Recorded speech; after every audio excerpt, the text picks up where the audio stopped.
বিসমিল্লাহির রহমানির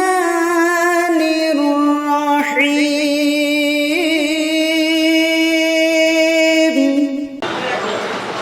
আলহামদুলিল্লাহি ওয়াহদা ওয়াসসালাতু ওয়াসসালামু আলা মান লা নাবিয়্যা বা'দা আম্মা বা'দ আউযু বিল্লাহি মিনাশ শাইতানির রাজীম বিসমিল্লাহির রহমানির রহিম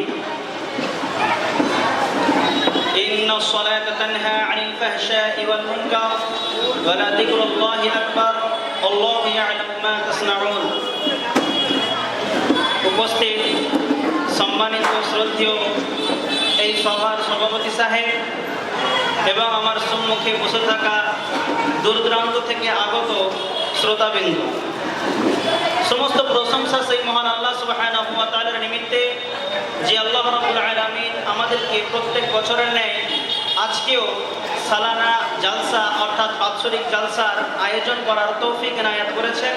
এজন্য আমরা সকলেই বলি আলহামদুলিল্লাহ। দরুদ ও সালাম বর্ষিত হোক নবী মুহাম্মদুর রাসূলুল্লাহ সাল্লাল্লাহু আলাইহি ওয়াসাল্লামের উপর। আল্লাহুম্মা আমিন, আল্লাহুম্মা সাল্লি আলাইহি, আল্লাহুম্মা বারিক আলাইহি। আজ আমি আপনাদের সম্মুখে কোরআনুল কারীম থেকে একটি আয়াত তেলাওয়াত করেছি। ওই আয়াতকে কেন্দ্রের মধ্যে রেখে একটি লম্বা চওড়া হাদিসের প্রত্যেকটা তরজমা এবং তার সংক্ষিপ্ত বিশ্লেষণ আপনাদের সম্মুখে করে আমি জাবানিকা টানবো ইনশাআল্লাহ। আমা তাওফীক ইল্লা বিল্লাহ।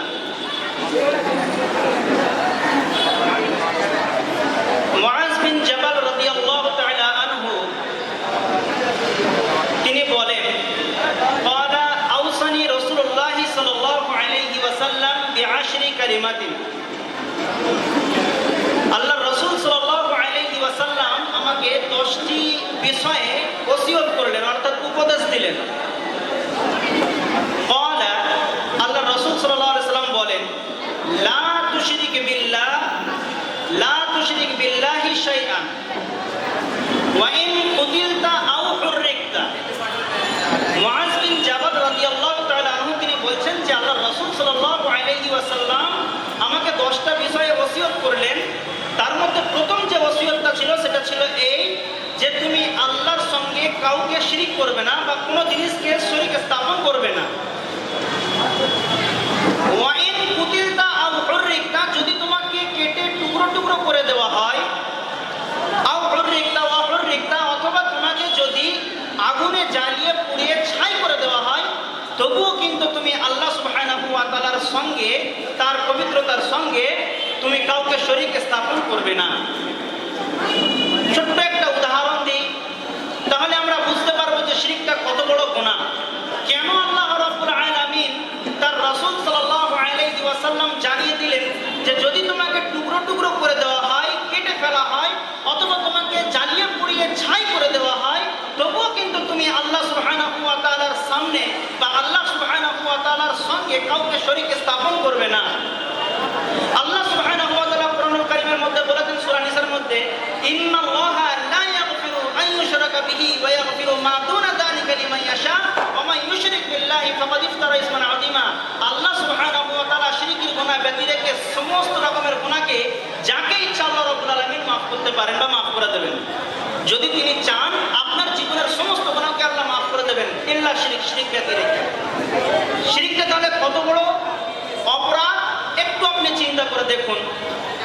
যে আল্লাহ সুবহানাহু ওয়া তাআলা আপনাকে জীবিত রেখেছেন, যার রুজি আপনি খাচ্ছেন বা ভক্ষণ করছেন, যে আল্লাহ সুবহানাহু ওয়া তাআলার আসমানের নিচে আপনি দিন কাটাচ্ছেন, যে আল্লাহ সুবহানাহু ওয়া তাআলার জমিনের উপরে আপনি বিচরণ করছেন, সেই আল্লাহ সুবহানাহু ওয়া তাআলাকে ইলাহ না মেনে ওই স্থানে, অর্থাৎ সেই দয়াময় প্রভু ইলাহুল আলামিনের পরিবর্তে অন্য কাউকে যদি আপনি ইলাহ বানিয়ে নেন, তাহলে এটা আল্লাহ সুবহানাহু ওয়া তাআলা কি করে বরদাস্ত করতে পারেন? আপনি 25 বছর 26 বছর বিবাহ জীবন কাটাচ্ছেন, আপনার স্ত্রীর সঙ্গে আপনার গভীর সম্পর্ক, কিন্তু দেখা গেল কোনো এক সময়ে যে আপনার স্ত্রী পরপুরুষের সঙ্গে যদি রাত কাটায়, তখন আপনার মনের মধ্যে কেমন জ্বালা যন্ত্রণা হতে পারে চিন্তা করে দেখুন। আপনি ভরণ পোষণ করছেন তার, অথচ সে আপনার সঙ্গে না থেকে পরপুরুষের সঙ্গে থাকছে। আপনি যদি কাপুরুষ না হন, তাহলে সঙ্গে সঙ্গে আপনি ওই স্ত্রীকে পিটিয়ে তালাক দিয়ে দেন। তো যে আল্লাহ খাওয়াচ্ছেন,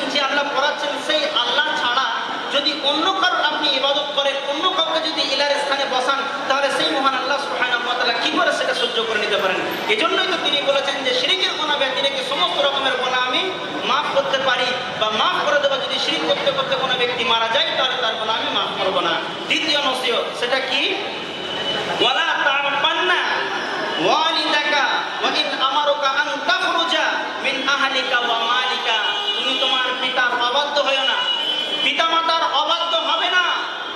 যদিও তোমার পিতামাতা তোমাকে তোমার ধন সম্পদ থেকে বঞ্চিত করে দেয়, তোমাকে ঘর থেকে বাহির করে দেয়, তোমার আহাল বর্গ থেকে তোমাকে যদি বিচ্ছেদ করে দেয়, তবুও কিন্তু তুমি তোমার পিতামাতার অবাধ্য হবে না। বাপের পায়ের কাছে তোমাকে এসে তার খিদমত তোমাকে করতেই হবে, মাকে সম্মান করতেই হবে। কেন? সে যে অপরাধ করেছে, অর্থাৎ আপনার পিতা যে অপরাধ করেছে, আপনার মা যে আপনার সঙ্গে যে অপরাধ করেছে, অন্যায় করেছে, এর জন্য দায়ী তিনি বা তারা। এর ভরণ পোষণ আল্লাহ সুবহানাহু ওয়া তাআলা, মানে এর আনজাম বা পরিণাম সেটা আল্লাহ সুবহানাহু ওয়া তাআলা তাদের জন্য রেখে দিয়েছেন। কিন্তু আপনি একজন সন্তান হয়ে নিজের পিতার সঙ্গে আপনি অবাধ্য আচরণ করতে পারেন না, এটা রাসূলুল্লাহ সাল্লাল্লাহু আলাইহি সাল্লাম নিষেধ করেছেন। তারপরে 3 নম্বর নসিহত হচ্ছে এটাই যে ওয়ালা তাতরুকান্না সালাতান মাকতুবাতান মুতাআম্মিদা ফা ইন্না মান তারাকা সালাতান মাকতুবাতান মুতাআম্মিদা ফাকাদ বারিআত মিনহু জিম্মাতুল্লাহ। আল্লাহর রাসূল সাল্লাল্লাহু আলাইহি ওয়াসাল্লাম মুআজ বিন জাবাল রাদিয়াল্লাহু তাআলা আনহুকে উপদেশের ছলে তিনি বললেন যে হে মুআজ, লা তাতরুকান্না সালাতান মাকতুবাতান মুতাআম্মিদা ফা ইন্না মান তারাকা সালাতান মাকতুবাতান মুতাআম্মিদা ফাকাদ বারিআত মিনহু জিম্মাতুল্লাহ। তুমি ইচ্ছাকৃতভাবে ফরজ নামাজকে ত্যাগ করো না, ইচ্ছাকৃতভাবে ফরজ নামাজকে ত্যাগ করো না। যদি কোনো ব্যক্তি ইচ্ছাকৃতভাবে ফরজ নামাজকে ত্যাগ করে দেয় তাহলে কি হবে? আল্লাহ সুবহানাহু ওয়া তাআলার জিম্মা থেকে, আল্লাহ সুবহানাহু ওয়া তাআলার দায়িত্ব থেকে তার নামটা কাটা যাবে। ব্রাদার ইসলাম, একটু চিন্তা করে দেখুন, আপনি আপনার মনে অর্থাৎ বুকের উপরে হাত রেখে বলুন, আমি আমার জীবনেতে, আপনার জীবনেতে আপনি ইচ্ছাকৃতভাবে কত ফরজ নামাজকে আপনি ছেড়েছেন? কোনো কাজ পড়ুক না পড়ুক আমরা নামাজকে ছেড়ে দিই, কোনো রকমের বিয়ের অনুষ্ঠানে আমরা নামাজ ছেড়ে দিই, আর কোনো যে কোনো অনুষ্ঠান হোক, যখনই নিজেকে একটু ব্যস্ততার মধ্যে দেখি আমরা নামাজকে ছেড়ে দিই। কিন্তু কোনো রকমের বাহানা মহান আল্লাহ সুবহানাহু ওয়া তাআলা শুনবেন না। আর হালাতে আপনাকে নামাজ পড়তেই হবে। ফরজ নামাজকে যদি আপনি ত্যাগ করেন, ইচ্ছাকৃতভাবে জেনে শুনে যদি আপনি ফরজ নামাজকে ত্যাগ করেন, তাহলে শুনে রাখুন আল্লাহ সুবহানাহু ওয়া তাআলা আপনার নামটা তার খাতা থেকে কেটে দেবেন। তাছাড়া হাদিসও পরিষ্কার আছে, বাইনাল আবদু বাইনাল কুফরি তারকুস সালাত আল আহাদুল্লাযী বাইনানা ওয়া বাইনাহুমুস সালাত ফামান তারকাহা ফাকাদ কাফারা। একাধিক হাদিস এরকম ভাবে রয়েছে, যদি আপনি দেখেন তো পাবেন। যেহেতু সময় সংক্ষিপ্ত, শুধুমাত্র আমি এর তরজমাটা বলছি। 4 নম্বর ওসিয়ত করলেন আল্লাহর রাসূল সাল্লাল্লাহু আলাইহি ওয়াসাল্লাম, ওয়ালা তাশরিবান্নাল খাম, যে হে মুআজ, মদ খাবে না, মদ্যপান করবে না। কেন? এজন্যই যে এটা হচ্ছে ফাইন্নাহু রাসু কুল্লি ফাহিশা, প্রত্যেকটা বুরাই, প্রত্যেকটা অপরাধের মাথা হচ্ছে এই মদ্যপান করা। আমি যদি একটা ছুরি দিয়ে আপনাকে বলি যে এই মানুষটাকে হত্যা করেন, আপনি কিন্তু হত্যা করবেন না। যদি একটা সুন্দরী রূপবতী যদি মহিলাকে সামনে এনে দিয়ে বলি এর সঙ্গে আকাম কুকাম করুন, তবুও আপনি কিন্তু করবেন না। যদি আপনাকে এক বোতল মদ খাইয়ে দেওয়া হয়, আপনি যদি মাতাল হয়ে যান, আপনার আকলকে যদি সে গ্রহণ করে নেয়, মানে জেহেনকে যদি আপনার গ্রাস করে নেয়, আপনার এই মাতলামি চালু হয়ে যাবে, তখন আপনি বেহুশ হয়ে যাবেন, যার কারণে আপনার হাতে ছুরি দেওয়া লাগবে না, আপনি নিজেই ছুরি নিয়ে তাকে হত্যা করবেন। আপনাকে বলা লাগবে না যে মেয়েটার সঙ্গে আকাম কুকাম করেন, আপনি এমনিতেই বেহুশ অবস্থাতে আপনি তার সঙ্গে আকাম কুকাম করে বসবেন। কেন? এজন্যই যে আপনার এখন ব্রেন কাজ করছে না, যার কারণেতে আপনি এ সমস্ত কর্মগুলোকে খারাপ বা অপরাধ মনে করছেন না। এজন্য আল্লাহ সুবহানাহু ওয়া তাআলা রাসূল বললেন যে এই মদ্যপান করা এটা হচ্ছে সমস্ত রকমের আয় গুনাহ, সমস্ত রকমের অপরাধের মাথা হচ্ছে এই মদ্যপান করা। অতএব তুমি কোনোদিন মদ্যপান করবে না। এরপরে বলা হচ্ছে যে আল্লাহ সুবহানাহু ওয়া তাআলার নাফরমানি, 5 নম্বর ওসিয়ত করলেন যে আল্লাহ সুবহানাহু ওয়া তাআলার নাফরমানি তুমি করবে না। কেন? এজন্যই যে আল্লাহ সুবহানাহু ওয়া তাআলার সঙ্গে যদি কেউ নাফরমানি করে, আল্লাহ সুবহানাহু ওয়া তাআলার রহমত ছাড়া কোনো ব্যক্তি জান্নাতে যেতে পারবে না। আর সেই মহান আল্লাহ সুবহানাহু ওয়া তাআলার যদি কোনো ব্যক্তি নাফরমানি করে, তাহলে কিয়ামতের দিন তার দয়ার আশা করা যায় না। আর এই আশা অর্থাৎ দয়া ছাড়া কোনো ব্যক্তি জান্নাতের ভিতরে প্রবেশ করতে পারে না। ছোট্ট একটা হাদিস মনে পড়ে গেল, আপনাদের সামনে বলি। তো আল্লাহ সুবহানাহু ওয়া তাআলার একটা হাদিস মনে পড়ে গেল।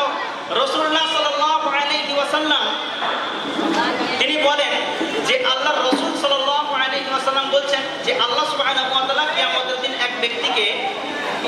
করবেন যে তুমি তোমার আমল নামার বদৌলতে তুমি জান্নাতে যাচ্ছ নাকি না আল্লাহ সুবহানাহু ওয়া তাআলার দয়ায়। তখন সেই লোকটা চিন্তা করবে তো আমি তো জীবনে কোনোদিন অপরাধ করিনি, আমি তো আল্লাহ সুবহানাহু ওয়া তাআলার ফরমাবরদারি ছিলাম, তাহলে হয়তো আমি আমার আমলের বদৌলতে জান্নাতে যাচ্ছি। তখন আল্লাহ সুবহানাহু ওয়া তাআলার নির্দেশ মোতাবেক একজন ফেরেশতাকে বলা হবে যে ওকে জাহান্নামের একটু আশপাশ থেকে ঘুরিয়ে আনো। তো যখন ওই লোকটাকে জাহান্নামের আশপাশে নিয়ে যাওয়া হবে, অনেক দূর জাহান্নামের কুল কিনারাই নেই, কিন্তু তারপরেও তার যে আতশ, তার যে হুঙ্কার, তার যে কষ্ট, তার যে গরম, এটা লোকটা সহ্য করতে পারবে না, যার কারণে তিনি তৃষ্ণার্ত হবে সেই ব্যক্তি। আর আল্লাহ সুবহানাহু ওয়া তাআলা যে সঙ্গী বানিয়ে দিয়েছেন ফেরেশতাকে, তাকে বলবে যে একটু পানি পাওয়া যাবে না, তখন তিনি বলবেন যে হ্যাঁ পানি তো পাওয়া যাবে, কিন্তু এখানে ফ্রি পাওয়া যাবে না, আপনার জীবনের যত আমল আছে সমস্ত আমলের বিনিময়ে আপনি এক গ্লাস পানি পেতে পারেন। লোকটা তখন এতটাই তৃষ্ণার্ত হবে যে তখন সমস্ত তার জীবনের আমল দিয়ে ওই এক গ্লাস পানি পান করবে। তখন আল্লাহ সুবহানাহু ওয়া তাআলার কাছে ফিরে এসে তখন আল্লাহ সুবহানাহু ওয়া তাআলাকে বলবেন যে আল্লাহ সুবহানাহু ওয়া তাআলা, তখন তিনি বলবেন যে দেখো তোমার সারা জীবনের আমলের যা কিছু আমল করেছো শুধুমাত্র এক গ্লাস পানির বিনিময়ে সব তো তুমি শেষ করে দিলে, তাহলে বলো জান্নাতে কিভাবে যাবে? তার মানে হচ্ছে এটাই যে আল্লাহ সুবহানাহু ওয়া তাআলার রহমত, আল্লাহ সুবহানাহু ওয়া তাআলার দয়া ছাড়া কোনো মানুষ জান্নাতে প্রবেশ করতে পারে না। তবে আল্লাহ সুবহানাহু ওয়া তাআলা রহম তাদের উপরেই করবেন, আল্লাহ সুবহানাহু ওয়া তাআলা দয়া তাদের উপরেই করবেন যারা এই পৃথিবীতে আল্লাহ সুবহানাহু ওয়া তাআলার ফরমাবরদারি হবে, অর্থাৎ তার নাফরমানি করবে না, তার হুকুম হাকামগুলোকে প্রত্যেকটাকে মেনে মান্য করে চলবে এবং তার চরিত্রের মধ্যে থাকবে রাসূলুল্লাহ সাল্লাল্লাহু আলাইহি ওয়াসাল্লামের তরিকা। তাহলে বোঝা যাবে যে কি যে আল্লাহ সুবহানাহু ওয়া তাআলা এক সময় কিয়ামতের দিন তার উপর রহম করে তাকে দয়ার মাধ্যমে তাকে জান্নাতে প্রবেশ করাবেন। জি ব্রাদার ইসলাম, আল্লাহ সুবহানাহু ওয়া তাআলার রাসূল সাল্লাল্লাহু আলাইহি ওয়াসাল্লামের এই হাদিস 10টা বিষয় এখানেতে ওসিয়ত করার কথা বলা হয়েছিল, আমি শুধুমাত্র আপনাদের সামনে 5টা বললাম। 1, আল্লাহর সঙ্গে শিরক করতে মানা করা হয়েছে। 2, পিতামাতার সঙ্গে অবাধ্য আচরণ করতে মানা করা হয়েছে, হুসনুল আখলাক, হুসনুল সুলুক আপনাকে করতে হবে। ইচ্ছাকৃতভাবে ফরজ নামাজকে ত্যাগ করতে নিষেধ করা হয়েছে। আপনার যদি কোনো কারণবশত ছেড়ে যায় তার জন্য কাজার পদ্ধতি আছে, কিন্তু আপনি ইচ্ছাকৃতভাবে ফরজ নামাজকে ত্যাগ করতে পারবেন না। 4 নম্বরে বলা হয়েছে যে আপনি মদ্যপান করতে পারবেন না, এটা হারাম বলা হয়েছে, প্রত্যেকটা বুরাইয়ের মাথা বলা হয়েছে। আর 5 নম্বর বলা হলো যে কিনা আল্লাহ সুবহানাহু ওয়া তাআলার নাফরমানি করতে আপনি পারবেন না, যেহেতু রাসূলুল্লাহ সাল্লাল্লাহু আলাইহি ওয়াসাল্লাম নিষেধ করেছেন। এজন্য আমি সংক্ষিপ্ত সময়ের মধ্যে ভাই আপনাদেরকে এটাই মেসেজ দিতে চাই যে এই 5টা বিষয়কে যদি আমরা ঠিকঠাকভাবে বুঝতে পারি, এই 5টা বিষয়কে যদি আমরা ঠিকঠাকভাবে মূল্যায়ন করতে পারি, তাহলে দেখবেন যে আমাদের জীবনটা অতিবাহিত করার জন্য অনেকটাই সহজ সরল হয়ে গিয়েছে। আল্লাহ সুবহানাহু ওয়া তাআলার প্রিয় বান্দা হওয়ার জন্য আমাদের জন্য যথেষ্ট হয়ে যাবে যদি আমরা এই 5টা জিনিসকে ফলো করে চলি। পরিশেষে মহান আল্লাহ সুবহানাহু ওয়া তাআলার কাছে দোয়া করি যে হে আল্লাহ তাবারাক ওয়া তাআলা, যাতে করে আমরা তোমার সঙ্গে শিরক না করি, যাতে করে আমরা পিতামাতার অবাধ্য না হয়ে যাই, যাতে করে আমাদের মাধ্যমে ইচ্ছাকৃতভাবে ফরজ নামাজ ত্যাগ না হয়ে যায়, যাতে করে আমরা ফাহিশা যে সমস্ত কর্ম অথবা নেশাদ্রব্য জিনিস থেকে যেন আমরা দূরে থাকতে পারি, এবং যাতে করে আমরা তোমার ফরমাবরদারি হয়ে থাকতে পারি, সে তৌফিক তুমি আমাদেরকে দান করো। আমিন। ওয়া আখিরু দাওয়ানা আলহামদুলিল্লাহি রাব্বিল আলামিন। আসসালামু আলাইকুম ওয়া রাহমাতুল্লাহি ওয়া বারাকাতুহু।